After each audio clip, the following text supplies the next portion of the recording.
Jeff reached down and pulled Ring's ears, and the big gray dog's plumed tail waved in slow half circles of delight.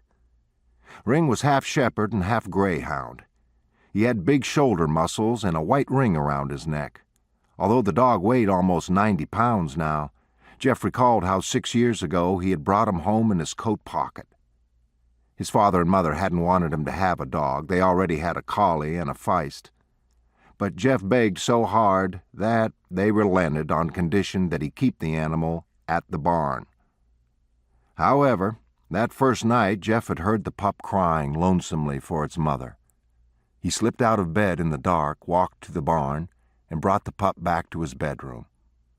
The next morning his father and mother discovered the dog in bed with him. When they scolded him, Jeff hung his head and took his reprimand without speaking. Now, he and Ring were such good friends that Jeff couldn't wrestle with the other boys at the 3 months district school without Ring taking his part.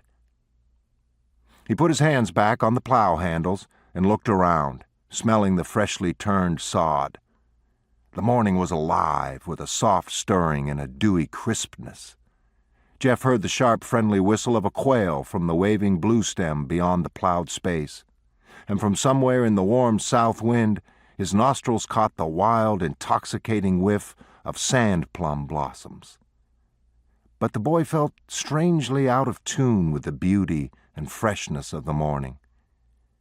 His mind was filled with a restlessness and a yearning.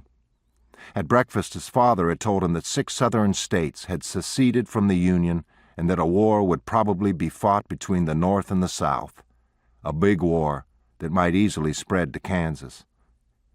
Jeff's heart beat faster beneath his blue homespun shirt.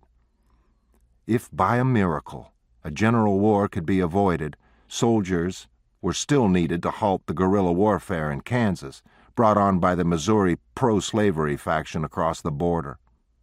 Jeff's dearest wish was to become a soldier. It was all he talked about at home. He was small for his 16 years, but strong, wiry, cheerful, and not at all abashed in the presence of strangers. There was no doubt in his mind which army he wanted to enlist in. He had known ever since that time he and his father had ridden horseback through the snow in the winter of 1859 to Leavenworth to hear Abraham Lincoln speak in behalf of his candidacy for the presidency. Lincoln had just touched the northeast tip of the new Kansas Territory on his tour, speaking at Elwood, Troy, Doniphan, Atchison, Stockton, and Leavenworth. Jeff never forgot him. He could still repeat from memory portions of Lincoln's speech he had heard. The day was bitterly cold. Lincoln and his party had traveled in sleighs and were wrapped in buffalo robes. Before the meeting, Jeff saw Lincoln's kindly face and his rangy profile through the window of a Leavenworth barber shop. Conducted there by Kansas City newspapermen to get his hair cut, Lincoln was reading the New York and Chicago newspapers they had bought for him at the post office newsstand while he waited his turn in the chair.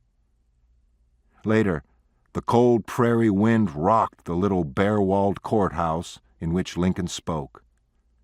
Not more than 40 people were present.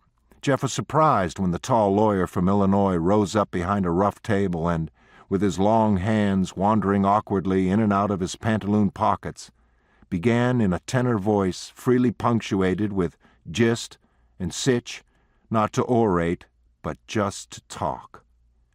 At first Jeff had squirmed in his seat. If the people of Illinois considered this a great man, their ideas must be peculiar. Despite his youth, Jeff knew a lot about slavery. It was all his father discussed at mealtime. But as Lincoln talked on and on, Jeff began to change his mind about the gangling visitor from Illinois. Speaking as informally as though he and another man were exchanging thoughts while driving a buggy across the prairie, Lincoln discussed the question of slavery in the territories with kindly but naked frankness. Although Jeff's father had told Jeff that Leavenworth was a slavery town, the frontier people there believed in fair play, and Jeff noticed that they listened courteously to Lincoln. Jeff never forgot one thing Lincoln told the pro-slavery audience. "Your own statement of it is that if the black Republicans elect a president, you won't stand it.